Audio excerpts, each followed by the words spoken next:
YouTube voice. Hey, what's up, guys? It's Cypher, and I'm making this video to tell you guys why I just recently changed my Fortnite keybinds. I've been using the same keybinds for over 10 months, and I got really, really comfortable with them, and I was pretty good at using those keybinds. However, there were some deficiencies in the keybinds and some limitations that I had as a player, and I started noticing it more and more as people started to get faster and faster with building. And as a competitive player, I don't want to fall behind, and I always want to look for different ways to improve myself. So I decided to change my keybinds. Now, before I tell you guys what my new keybinds are and why I changed them to what I changed them, I do want to preface this with everybody has different needs, and everybody's hands are different. Everybody's muscle memory is different. So what I use might not be what you use, but it doesn't necessarily mean that it's better for you or worse. It's just whatever you're comfortable with. That's what you should be using. However, I was comfortable with my old keybinds, but I was able to locate some mistakes and some issues that I was having that I kind of overlooked because of how I was performing. So even if you're playing at a really high level, even if you're doing really well with your current keybinds, you should try to look at them and identify if there's any issues that could be fixed by changing things around. And there was two major issues for me that I had a problem with that I wanted to change. So I have a weak pinky. All right, I'm just gonna put it out there. My winky, not my pinky, is kind of weak. So basically, the reason why is because I rarely ever used it in competitive play or with my keybinds. I used to use it. I used it to crouch. Basically, I used it to click control and to crouch. So I didn't sprint with my pinky. A lot of people sprint using shift, using their pinky. And unfortunately, Fortnite kind of forces you to constantly hold down the sprint button. I know you can do auto run and there's toggle run and stuff like that, but that's not very ideal for me. So you do have to hold it down. And I wish they would look into it and maybe change it to where you can constantly be running. And if you hold down the sprint button, you would start walking at that point. But that's not how it works. So going back into it, I used to use my ring finger to sprint with shift, but I also used my ring finger to swap between my walls. I used to have Q1 and 2 as my building buttons. Q1, 2, and 3 as my building buttons. So I used the same finger to sprint and the same finger to swap between my builds. So what that meant was when I was trying to do double ramps and I was trying to put a ramp and then a wall and then a ramp and a wall like this, I couldn't do a full-on sprint while doing that. I pretty much had to like jump. I kept jumping forward when I was swapping so I can keep some sort of forward momentum. And then the biggest issue as well was when I went to go put down floors. I had floors on my number 2 key. And the problem with putting a keybind on your number 2 key is a lot of the times you reach over with your middle finger to press 2, but you also use your middle finger to move forward. So whenever I went to go put floors down, I was forced to jump as well, so that I could jump forward, reach over, press the 2 button, and then go back to W. And if you're jumping a lot, you're gonna get the jump fatigue in build fights. And if you keep jumping, as you can see, you start jumping less and less until you get to the point where you're not jumping that high anymore, and you're jumping really, really, really low. And this is like not a good place to be because you lose control of your character, and sometimes you get stuck under your ramps when you're doing that. So the jumping strategy was causing me some issues. Those were my two major issues, and I fixed them by changing my keybinds around, and it was a very drastic change. So I lost a lot of progress in terms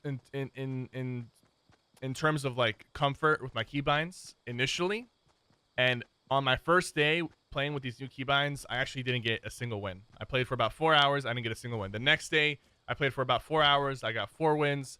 The day after, I got about 8 wins. And now I'm feeling like I'm at 90% comfort with them. There's still some times where, because this is all new to me, I make a mistake here or there, or I play a little bit slower than usual, or I don't swap to the right weapon. But within a week, I should be back to where I was, and even better, because now I can move faster and swap my builds more reliably. So let's get right into it. I kind of want to get into the circle first. So as I'm running, I'm going to just talk about my keybinds, and I'll show you them so you guys can like freeze and pause it as things go. Forgive my dogs in the background. So as far as hey guys, sorry. As far as weapons are concerned, I've never been a fan of using 1, 2, 3, 4, 5. I know a lot of people use 1, 2, 3, 4, 5 for your weapons, and if you're comfortable with that, that's completely fine.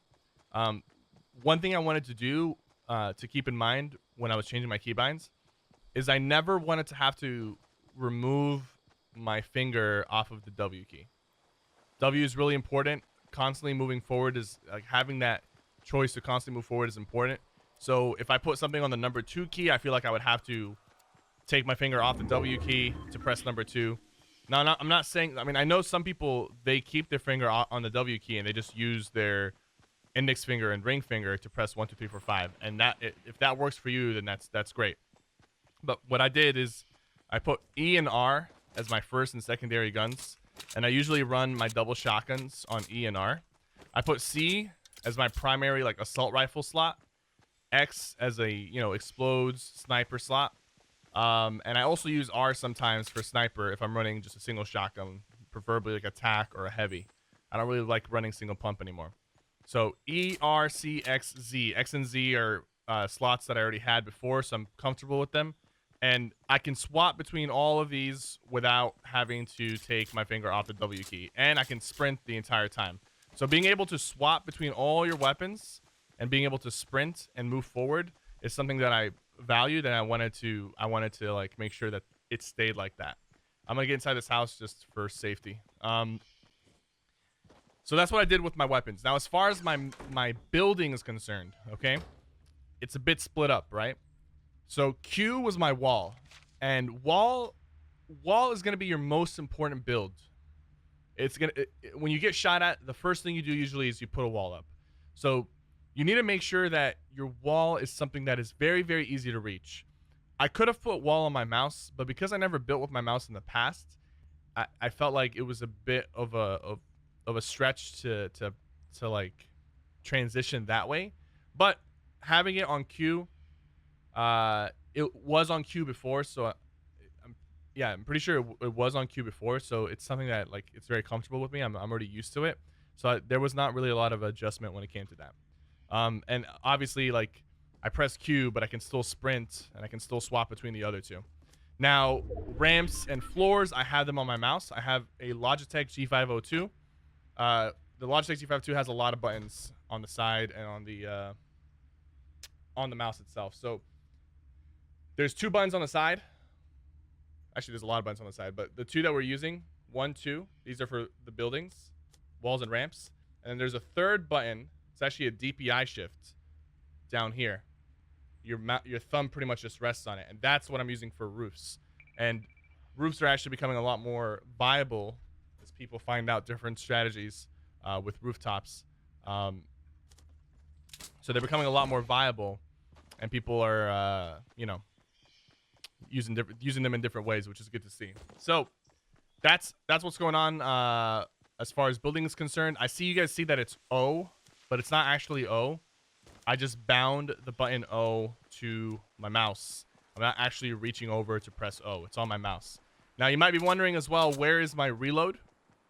Right? My reload is actually on my mouse as well. The Logitech G502 has a couple buttons on the next to the clicker and on the scroll wheel itself. The scroll wheel can be pushed to the left and to the right.